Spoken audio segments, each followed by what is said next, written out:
everybody. Apologies for being just a little tardy. We wanted to make sure the president wrapped up before we got started here.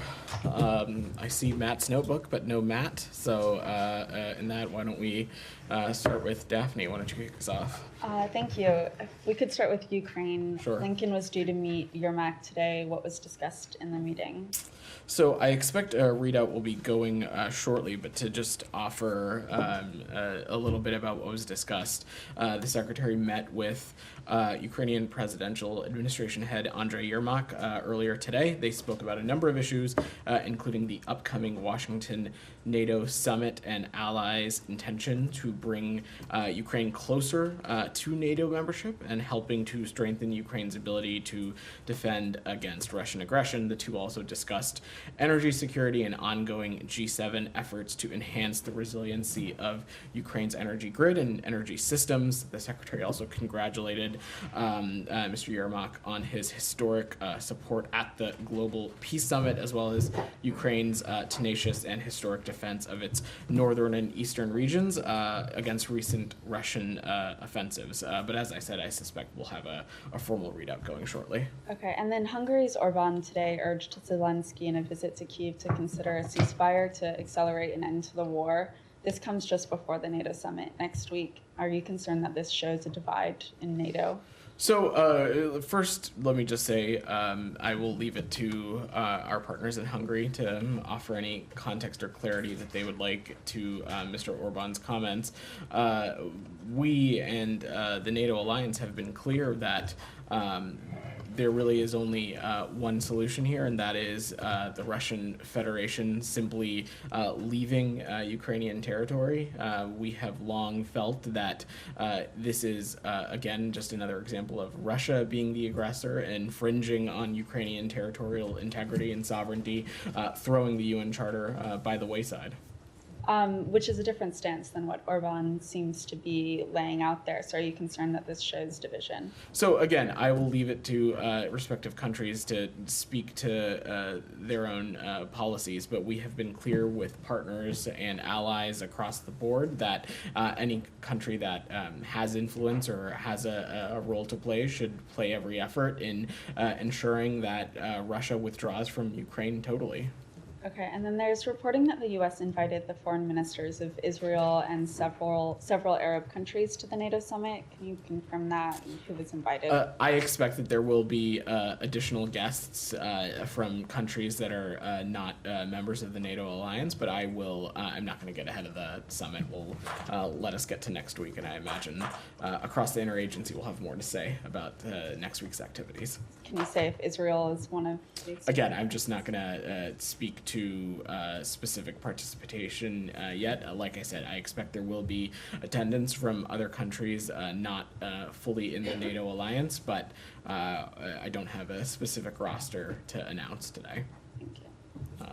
Matt, coming back to you. Well, yeah. Let the record show I was actually here. I know. I And then we were told you were going to be late, so I went and make a quick phone call. I was just waiting for our president to wrap up. Yes, and then you denigrated me by saying All I said that was I wasn't here. All I said was that your notebook was here and you were not. Well, Hardly a denigration, but go ahead. All right, I understand. So anyway, on the Middle East and as it relates to one, Gaza, but two, Lebanon. So one on Gaza, is there any movement at all that you guys have seen on this ceasefire proposal? And then two, on Lebanon, where do things stand now, if they're any different than they were yesterday? And if they're not different than yesterday, then okay. On the second part, they are not different from yesterday, but let me just, to the first part of your question, echo what the Secretary said at the Brookings Institution yesterday, is that we continue to be in intense effort with our partners in Egypt, our partners in Qatar, to see ways that we can close the gap that Hamas created in not saying yes to to a proposal that everyone, including the United Nations, including the Israelis, had said yes to. That is something that we are working around the clock, literally as we speak. And in the context of Israel's northern border, as I said yesterday, restoring calm on the blue line continues to be a priority, and we believe that a ceasefire in Gaza could bring about a calm to the conflict in the north as well, creating conditions for the displaced in both Israel and Lebanon to return home. And that's something we're going to continue to work towards. Okay, so as it relates to Lebanon, you don't see anything over the last 24 hours that makes you more or less, or I don't know, is there anything that you see that makes you more or less concerned about? Matt, I have seldom offered specific analysis to events like that. I will just leave it broadly again that this is an immense priority for this administration. We want to see calm along the blue line. We believe that it needs to be a priority for not just Lebanon but also Israel, and this is something that we're continuing to work through. Could I Sean, follow up? I know he doesn't work in the building, but Amos Hochstein is in Paris, if not mistaken. Can you say anything about why he's there, what the U.S. is trying to do? I don't have any updates as it relates to Mr. Hochstein's travel. I'm sure my colleagues at the White House and the National Security Council would be happy to offer any information, and we'll also check with the team. We'll also check with the team to see if there's any context to offer from this building. I'm sure they would, Matt.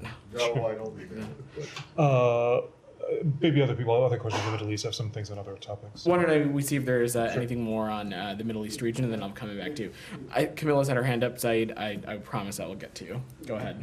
Thanks, Vedant. Sticking on Lebanon, the New York Times is reporting that Israel's top generals want a ceasefire to start as soon as possible without Hamas having to be eliminated, that Hamas could still remain in power. They want to do this in order to reportedly to get the hostages out, which is is something that everybody wants. Do you have a comment on that at all? And obviously this is no surprise given that we've seen IDF spokespeople come out and say Hamas cannot be defeated. And where is there anything that you can give us on that? I'm just not going to offer analysis on the back and forth in terms of the negotiations and the assessments that might be ongoing as it relates to the ceasefire proposal. What I can say is that when President Biden laid this out a number of weeks ago, we made clear that this three-phased approach that the UN Security Council endorsed, that Israel supported, is ultimately the best way to end the violence in Gaza and ultimately end the conflict. We believe that it is the best path to ensuring all the remaining hostages can be released. We think it's the best path to ensuring that humanitarian aid is able to get into Gaza. And so ultimately, Hamas has a choice here, and they have the opportunity to alleviate some of the suffering of the Palestinian people. And so I would echo what I said yesterday, is that the time for haggling is over and that there's a proposal that's on the table. So that main goal of getting a ceasefire does not require immediate defeat of Hamas. We have been pretty clear also that we do not want to see Hamas in charge of Gaza anymore. The secretary was clear about this at the Brookings Institution yesterday, and beyond that, it's something that he laid out last fall when talking about certain principles that the United States views as non-starters when we're talking about the day after this conflict ends. And a key tenet of that, of course, is Gaza no longer being a springboard for terrorism against the Israeli people, and Hamas no longer being the governing authority there either. Okay, and just on Lebanon, just following up on that, there's absolutely no change in security posture for the embassy there? Anything? I have no updates to offer. I will just use this opportunity to echo, because you all know how much I love travel advisory warnings, that the travel advisory warning for the entire country of Lebanon continues to be at a level 3 at reconsider travel, and specifically the regions of the border bordering Israel, as well as the borders in the north bordering Syria, are at a level 4 of do not travel. Okay, and then on West Bank, the Israel's far-right finance minister, he agreed, this was end of last week, but he finally agreed to release funds for the Palestinian Authority. It was a tit-for-tat exchange for legalizing, or for Israel legalizing 5 Israeli settlements.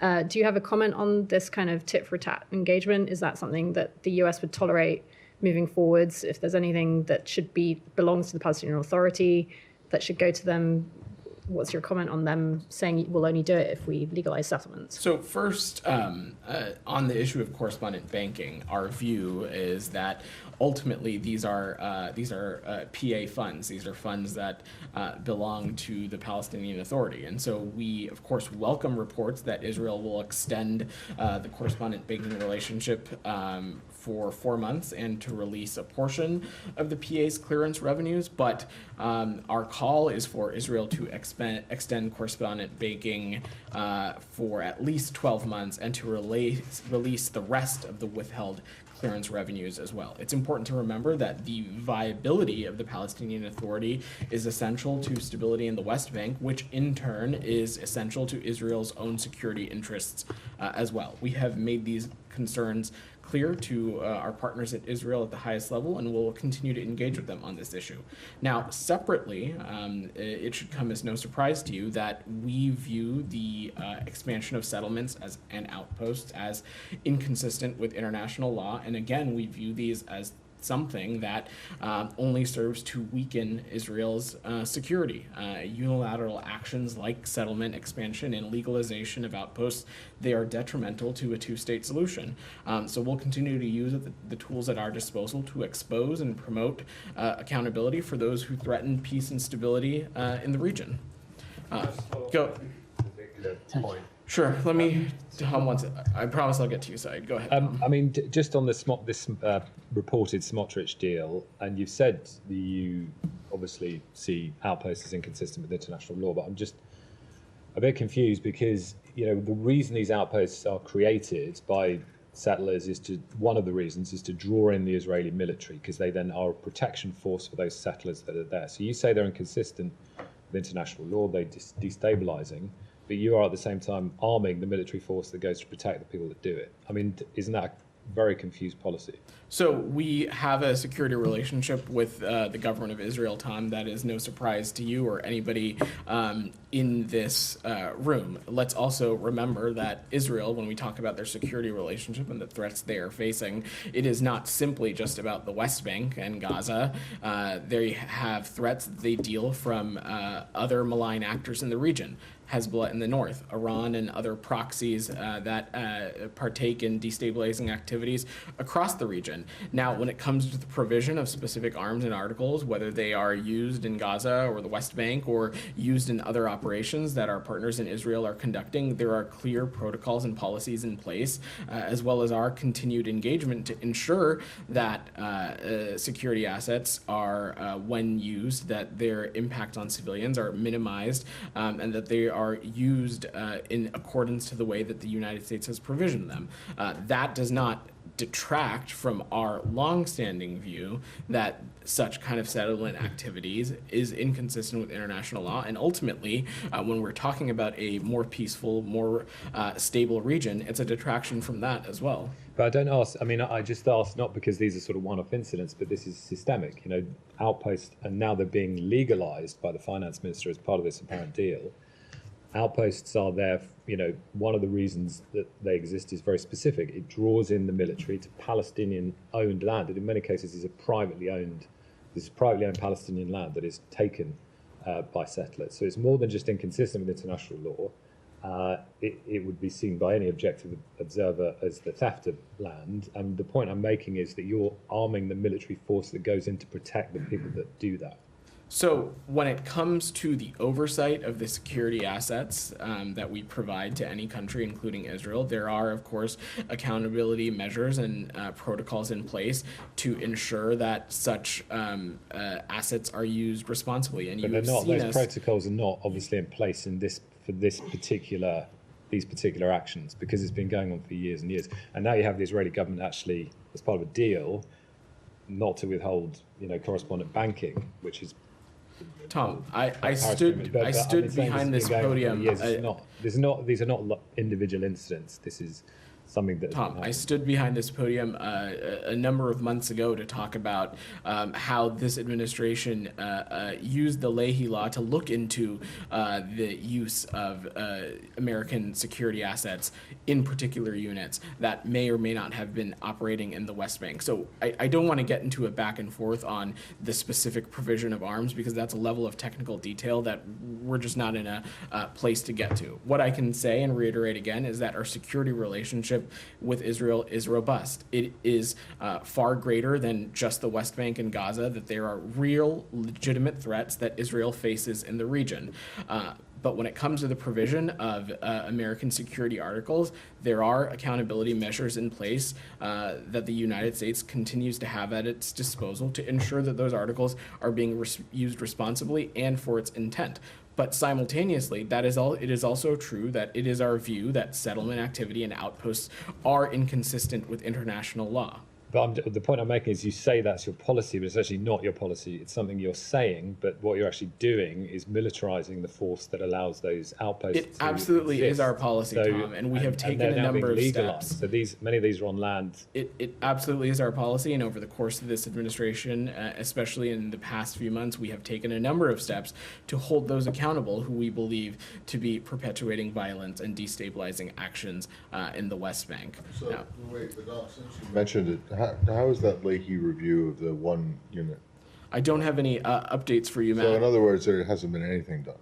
That's not true. That's not true at all. That's not true? When I stood behind this podium and They talked about haven't it, been given a clean bill of health or given, given a that I don't know, particular red unit, notice or that whatever they particular unit, it continues to be under review. But on that same for day, how long has Matt, that been please under don't review now? interrupt me. Vedant, That come same on. day, How- same day, I also talked about a number of other units in which, consistent with the memorandum of understanding that we have with Israel, we worked to identify issues and remediate and rectify those problems, so the security relationship with those particular units could persist. The point that I'm making is that we have levers at our disposal. Okay, how long has it been since that's been under review?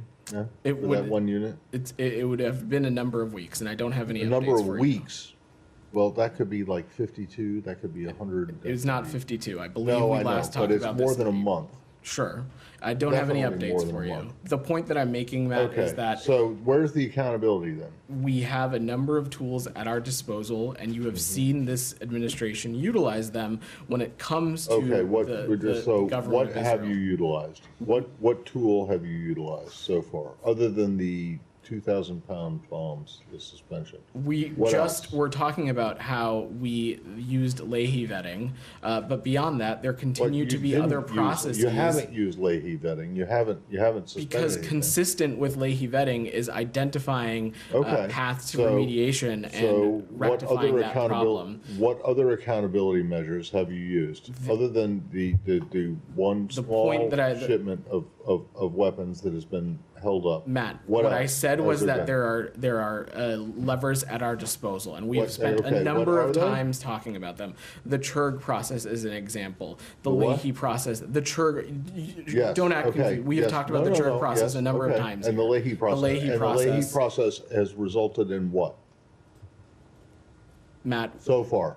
the point of the Leahy process, and And consistent the with Turk our process. memorandum What of has been the understanding. result of that so far?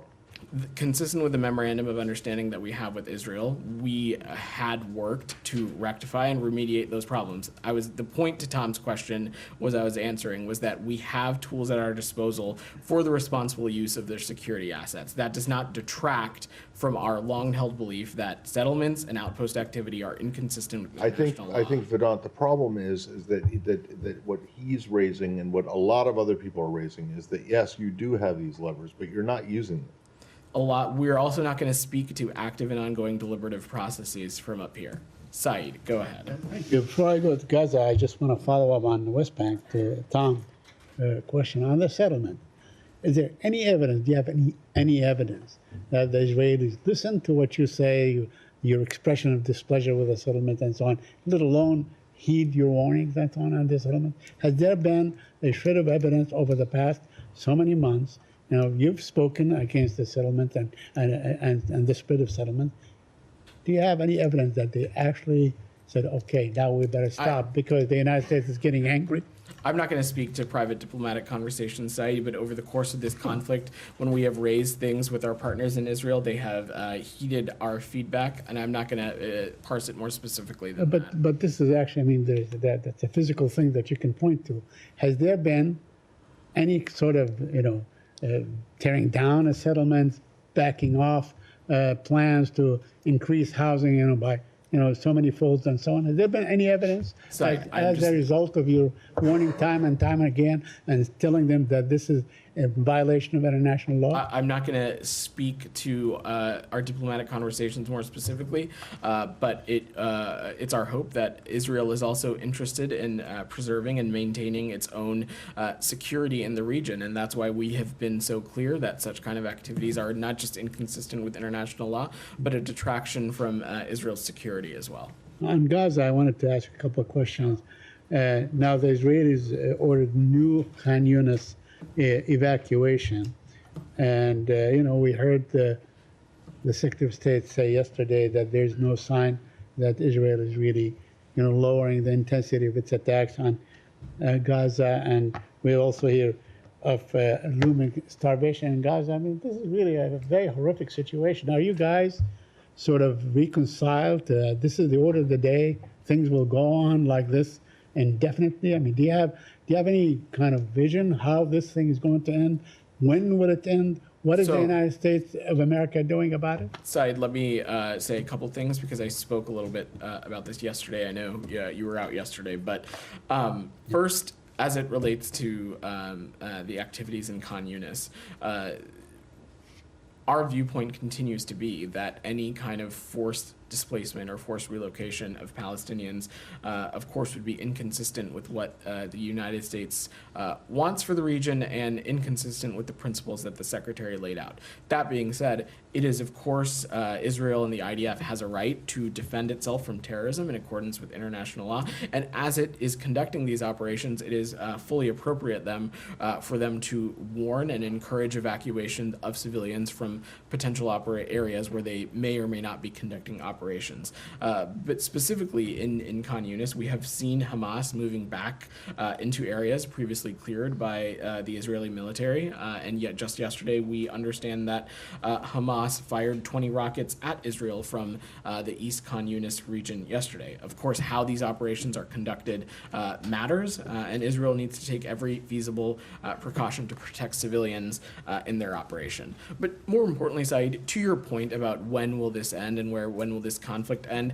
let's not forget, and I think too often in this room we tend to find ourselves forgetting that just a number of weeks ago, the president laid out the tenets of a ceasefire proposal that would bring the hostages home, that would allow for an influx of humanitarian aid, that would put us on a path to diplomacy for the region, to get us to a region that is more integrated, more secure, and more stable. And at every turn, what we have seen happen is Hamas has moved the goalposts, it has changed the parameters, it has come back asking for different things, even though it had previously approved various iterations of this proposal before. Let's not forget that this is a proposal that Israel had accepted, that the United Nations had accepted, that partners in the Arab world had accepted, and that, of course, as I said, it's something that the United States was pushing for as well. So if there's an interest in seeing this conflict end, if there's an interest in bringing about some sort of relief for the Palestinian people, the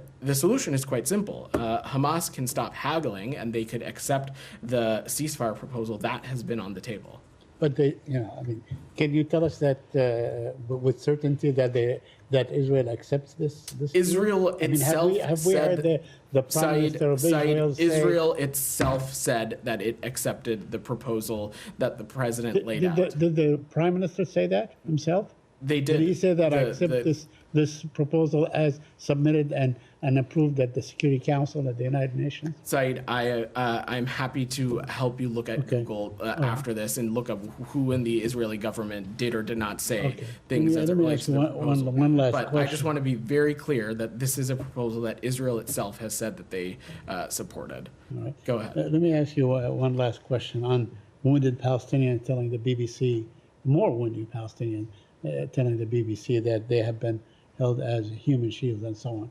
Are you aware of these reports, and do you have any comment on that? Sorry, could you be a little bit more specific about what you're Well, referring to? there were reports by the BBC that more Palestinians, I mean, we saw this, I guess, 10 days ago and so on, when the Israelis strapped a wounded Palestinian in the front of a Jeep. Now, it seems that this is basically was used time and time and time again.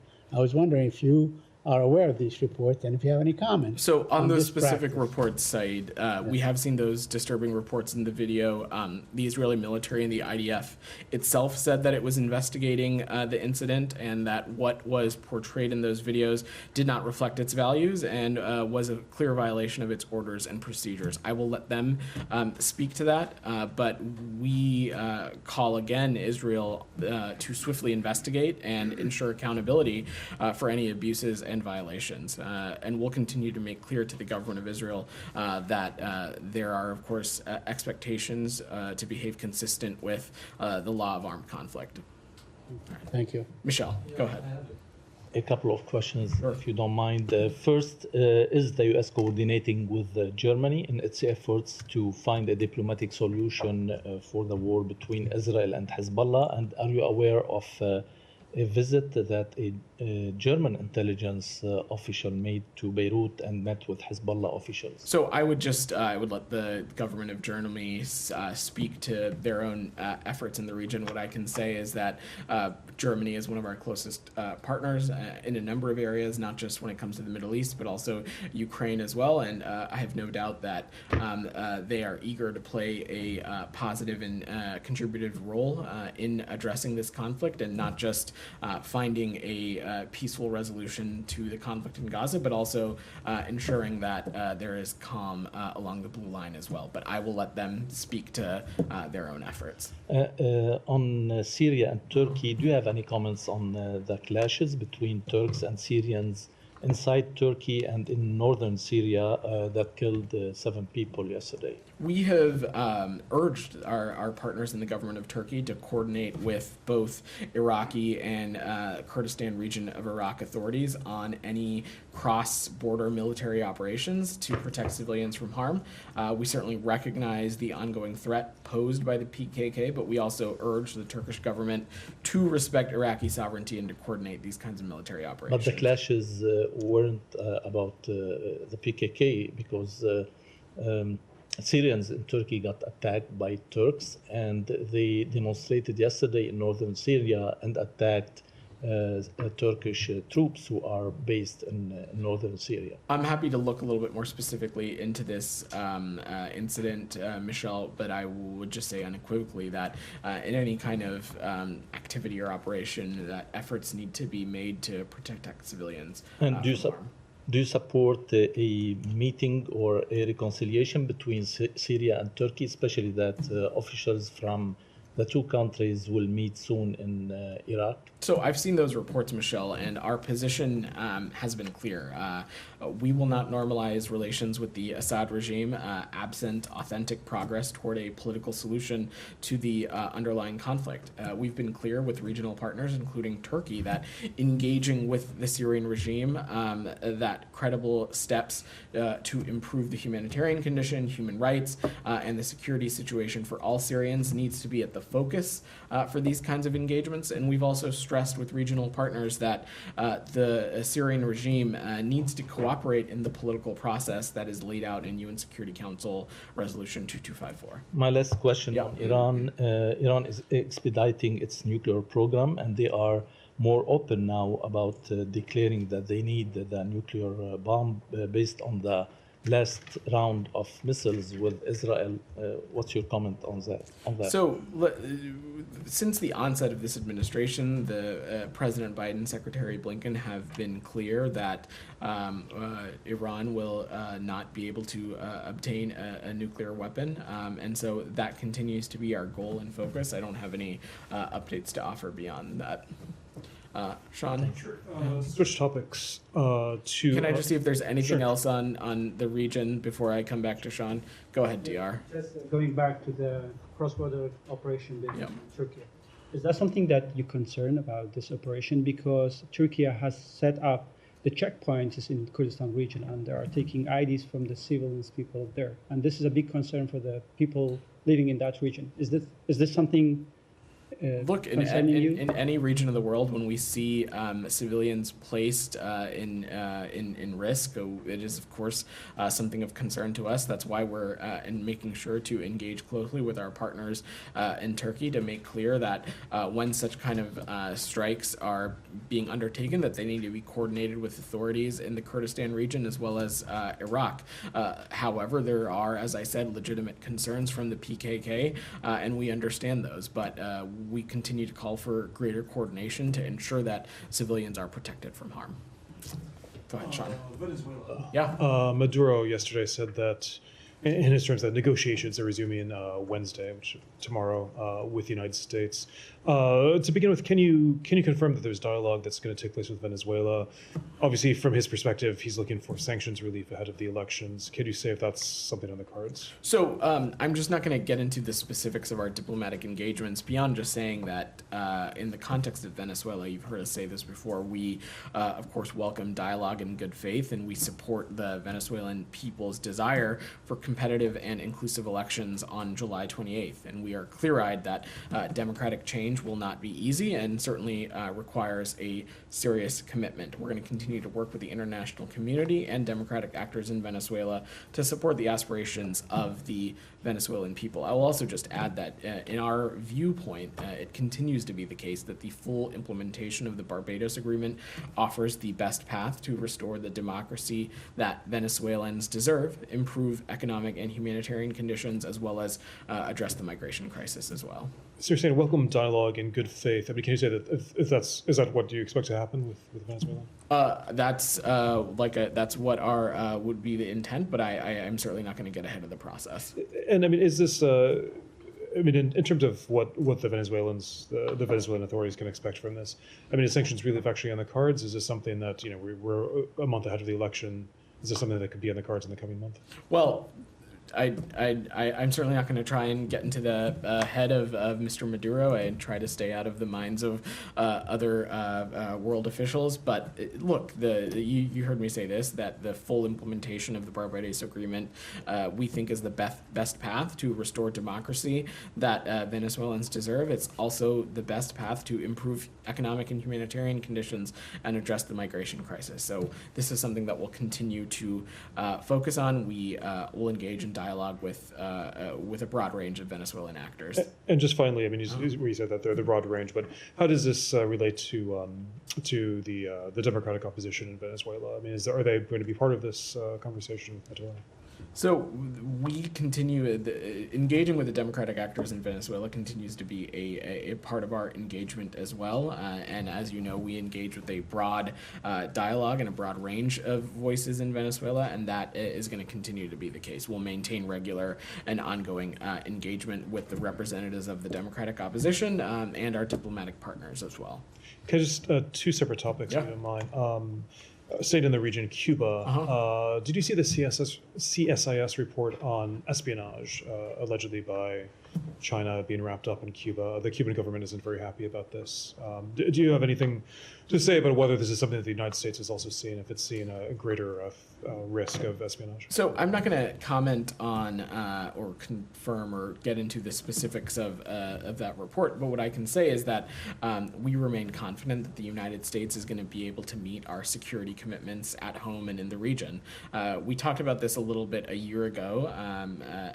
PRC activities in Cuba have been going on for decades, and the PRC, we know that the PRC is going to keep trying to enhance its presence in Cuba, and the United States is going to keep working to disrupt it. And this is a space that we are closely monitoring, and we'll take appropriate steps to counter it when necessary. To disrupt it, that by what means? Again, I'm not gonna get specific on that from here, but we this is something we're continuing to monitor, and we'll take steps to counter it should we need to. And just briefly, I mean, this might be an obvious question to U.S. government officials, but what is the risk of Chinese operations there? I mean, the United States obviously has espionage as surveillance operations around the world. Is there a specific threat that you see from a Chinese presence in Cuba? Obviously, we certainly would not want a country like the PRC conducting such an operation in such a region that has proximity to the United States. I'm not going to speak to it more specifically than that. And this is something, like I said, that we'll continue to monitor and work to disrupt as well. If you don't mind, do you want to follow on that? I just had one quick question on that. Yeah. Is there can you share with us that the actions that the U.S. government has taken to date have been effective in disrupting any of that Chinese activity in Cuba? I just wouldn't speak to something like that from up here, given security and intelligence concerns. But the what I report can out say shows is expanding spying facilities there in Cuba. So it raises questions about how effective you guys have been.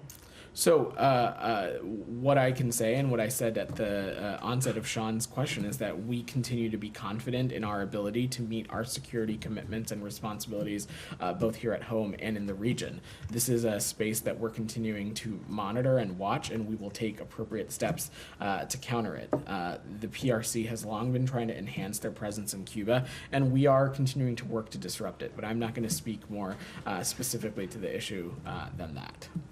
Gita, go ahead. Thank you. The Global Times is a China Communist Party affiliated media outlet. It was designated by the U.S. government 4 years ago as a foreign mission.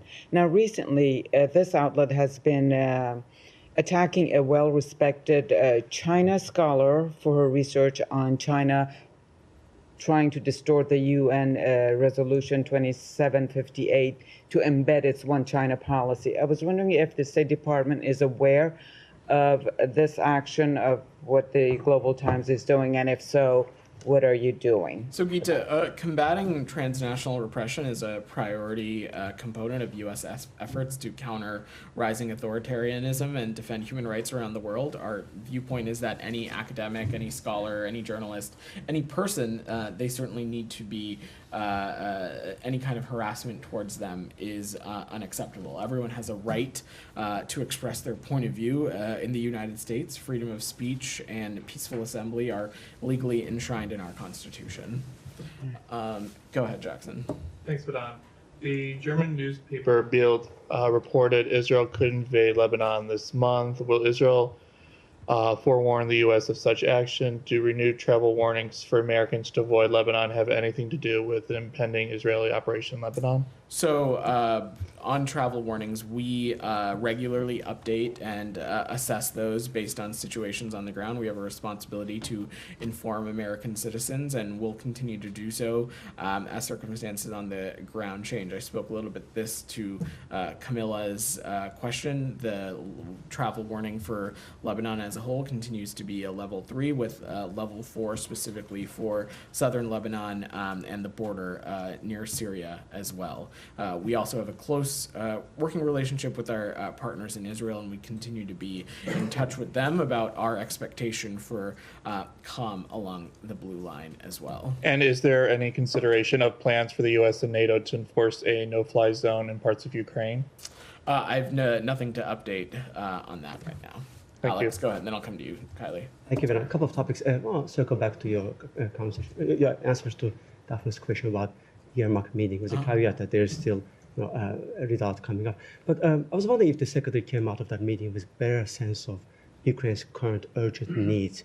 We have heard, renewed calls for long-range,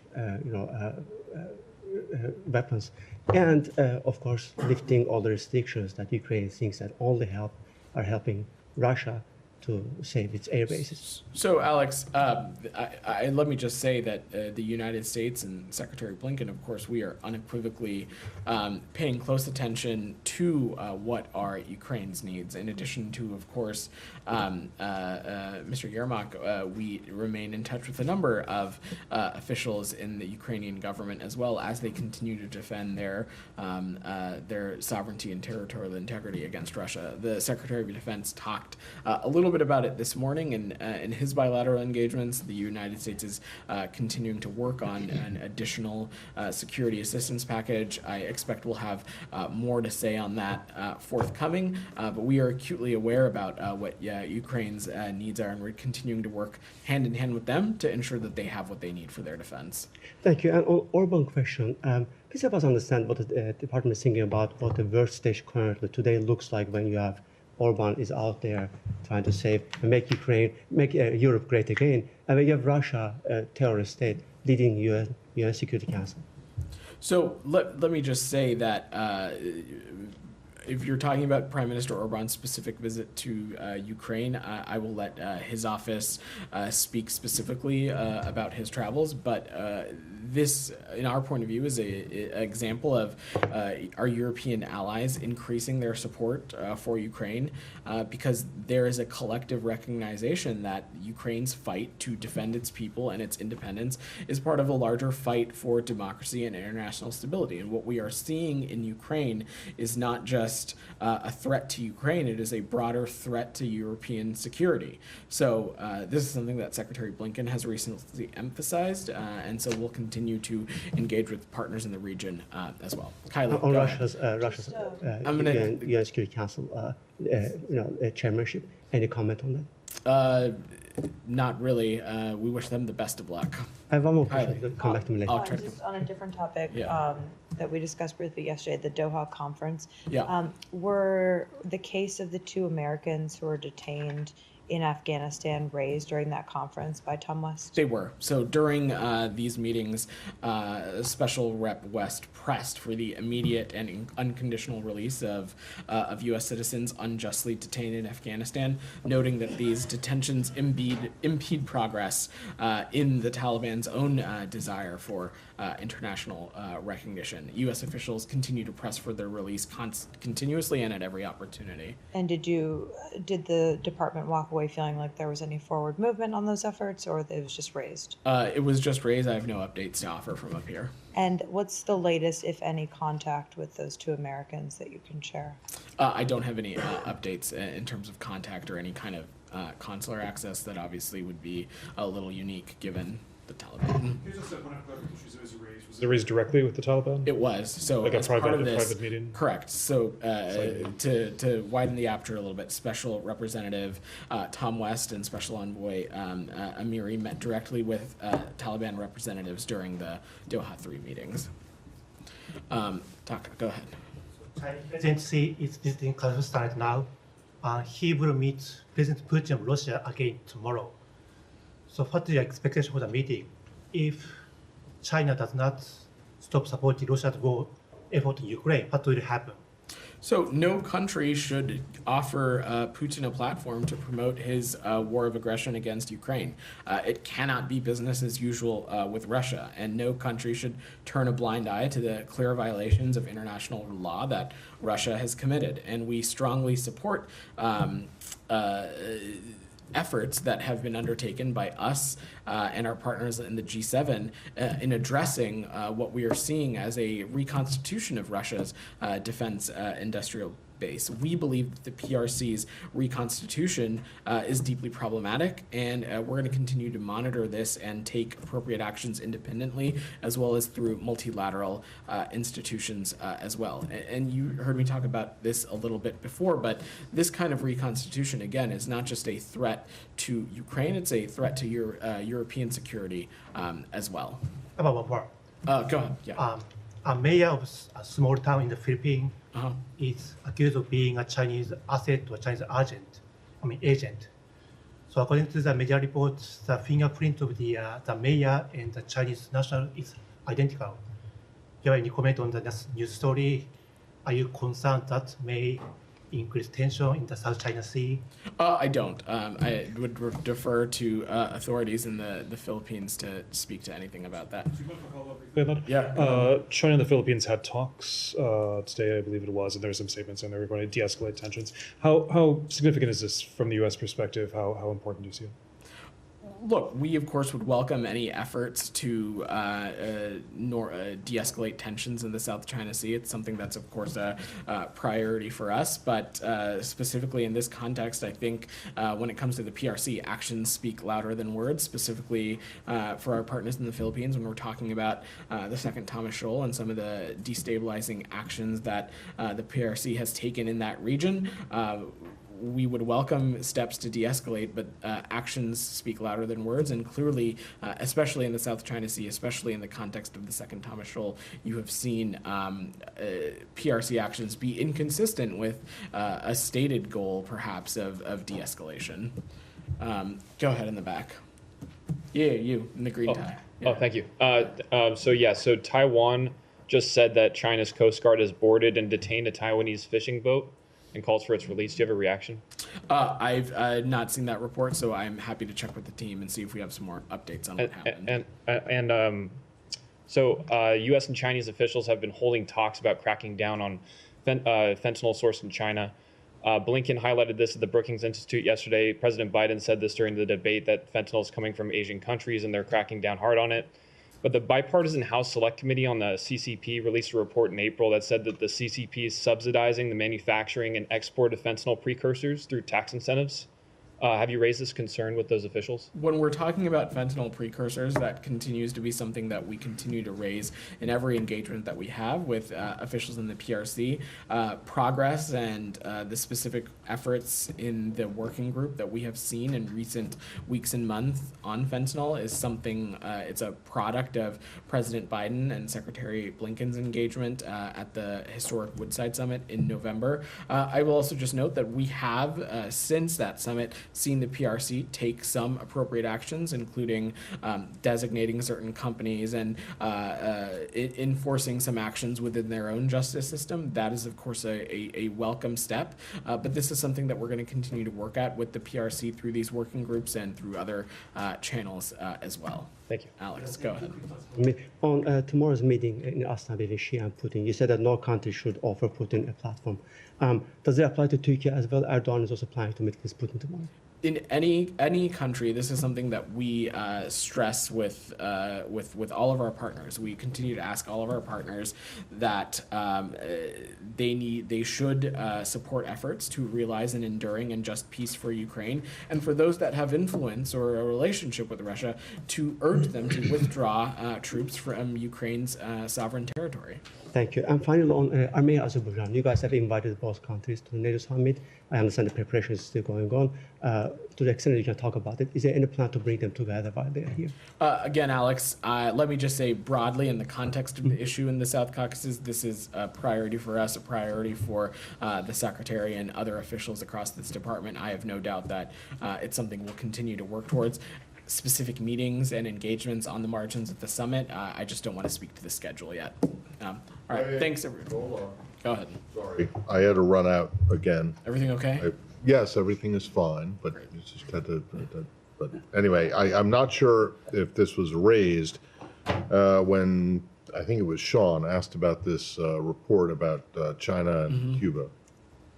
Your response to it, as far as I could tell while I was on the phone from watching it on TV, was that yeah, you're concerned about this kind of activity given the proximity of it to the U.S. Is that essentially correct?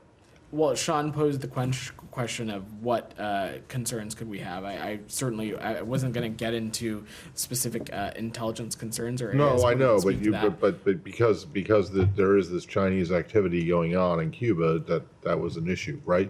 Did you say that or not? That was the premise of the question. Yes. Okay, so if that is a concern and a legitimate concern for the United States, why is it not a legitimate concern for China to be concerned about what you guys are doing with Taiwan? Taiwan is, what, 100 miles off the coast of China, and Cuba is 96, 97 miles off the coast of Florida? Matt, we have never at any point have any country is allowed to have any feelings that they would like to have. And when it comes to activities that the U.S. may or may not be participating in, certainly we wouldn't speak to those from up here. The context, the question was asked about this specific report speaking about Right. PRC efforts in Cuba, to which I simply addressed that, one, we have seen efforts by the PRC to expand their operation in Cuba for some time now. We continue to have lines of effort in play to disrupt it. This is a space that we'll continue to monitor and take appropriate action as necessary. Look, I'm not suggesting that your concerns are wrong about Cuba. I'm just wondering why the Chinese can't have the same concerns about your activity in Taiwan, which includes, as far as I can tell, a lot more than what this report entails about China. Matt, that's certainly not something that I would speak to from this podium, but I also think that comparing us as a country to the PRC as a country, it's a little bit apples and oranges. I'm not. Yeah. No, that's not what I'm trying to do. I'm just trying to say that if you have concerns, legitimate concerns about Chinese presence or activity in Cuba, why is it incompatible for the Chinese to have concerns about That's U.S. just not activity something in that Taiwan? it's just not something that I would speak to from up here. Really? Correct. Okay, that's because that's not foreign policy. That's not. Matt, I just don't have anything to offer when it comes Fair to enough. that topic from up here. All right. Thanks, everybody.